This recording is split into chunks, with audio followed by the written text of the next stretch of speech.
Man, making a reservation is really annoying. I really wish there was someone that could help me with this.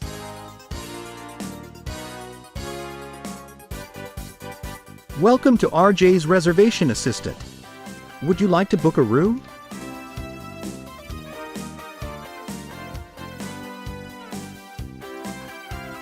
Hello, everyone. Today, I'd like to give you all a little glimpse of what we've been working on since our last sprint. Over the past few weeks, our team has been exploring how to make reserving rooms in a CSXL space more intuitive and accessible. The result of this effort is an AI-powered reservation assistant chatbot that we call RJ Assistant, which is designed to streamline and simplify the booking process. So as for our current reservation system, is a grid-based calendar interface, and users click individual slots to block rooms. For some minor problems with this current system, it is the very system that you have to click individual slots to block rooms. It feels very analog and it feels like you're using Win to Me. And aside from that, it can be a steep learning curve for newcomers using this system. And so as for our solution, it's conversational. It uses natural language interface. It prompts user for missing details. So like what in time, like what date, all of those things. And then lastly, it guides an experienced user step by step. And with that, we're going to move on to our first user story. Now we're gonna start our first user story, which is for Sally, a student. As Sally, a student, I want to type a reservation request and get suitable options so I can easily book what I need. So let's start with our first demo. As you can see, I am logged in as Sally, a student. Now we're gonna go to a co-working tab. We're gonna scroll down and we're gonna go to chat with RJ. Here, we're gonna type a request like, "Hi RJ, can I book a room?" It's gonna proceed with the messages and it's gonna ask you for a date and probably later start time and end time so it can fill out all the details it needs to book your reservation. Let's say Wednesday, May 7th. Now it's gonna ask you for the start time, as I mentioned before, let's say 12 p.m. And now it's gonna ask you what time you wanna end the reservation, let's say 1 p.m. And it's gonna give you suitable options based on the needs you gave before. And let's choose 1:35. And it's gonna tell you, "Congratulations, you booked the room 1:35 from 12 to 1 on this date. See you soon." Now, after we finish the chat, we can confirm that the reservation was made by going to the co-working tab. And if you scroll down, you're gonna see right here that the reservation that I made for May the 7th is booked. Now, talking about the values, I consider it has a lot of benefits over our current system. To start, it is easier to use because you can book a room and it is as simple as having a conversation. Second, allows for interactive experience because it's not just a static form, you are actually interacting with the AI chatbot, and it is a modern feature because it shows the commitment of the app developers on innovation.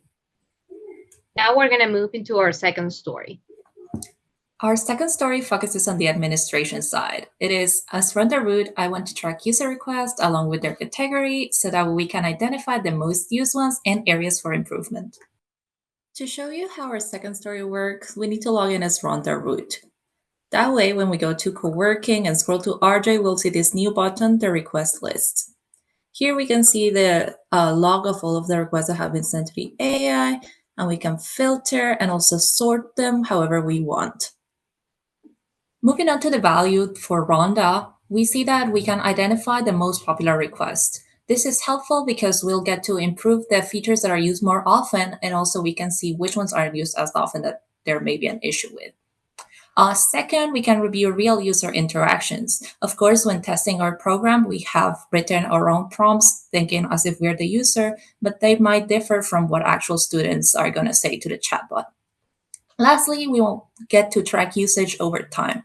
So see if there are any peaks when the assistance is most used, or also if usage goes down over time, there may be an issue that needs to be addressed. Moving on to challenges. Our first challenge and primary challenge of this entire project has been the assumptions that the AI tends to make. We've been trying to override and prevent these assumptions using edit to our system prompt and different kinds of modifications, but this has been an issue that while we've been able to quell for the most part, is still something that we're working on managing. For dependencies, of course, it was a big challenge for all of us working with a large code base that, like the CSXL is. We needed to figure out what code was already there for us to use, how the inputs and outputs work, and then what needed to be added. As for querying databases, the biggest thing that we had an issue with was just using SQL in general, since we weren't very familiar with SQL. And aside from that, it was just running and joining queries together within the database. So that was something we need to like learn through and work through, and that proved itself to be a bit difficult, but we were able to figure it out for the administrative / root sides. And with that, we're going to move on to our future work. In terms of implementations for future work, we have a lot of ideas for ourselves and future developers.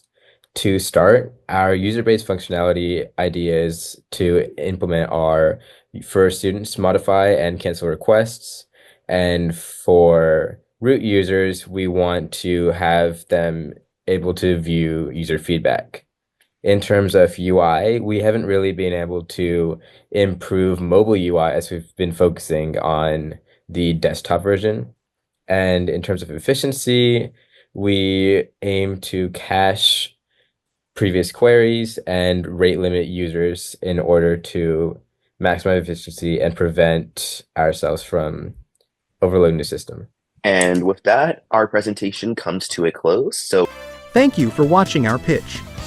We hope you consider our feature.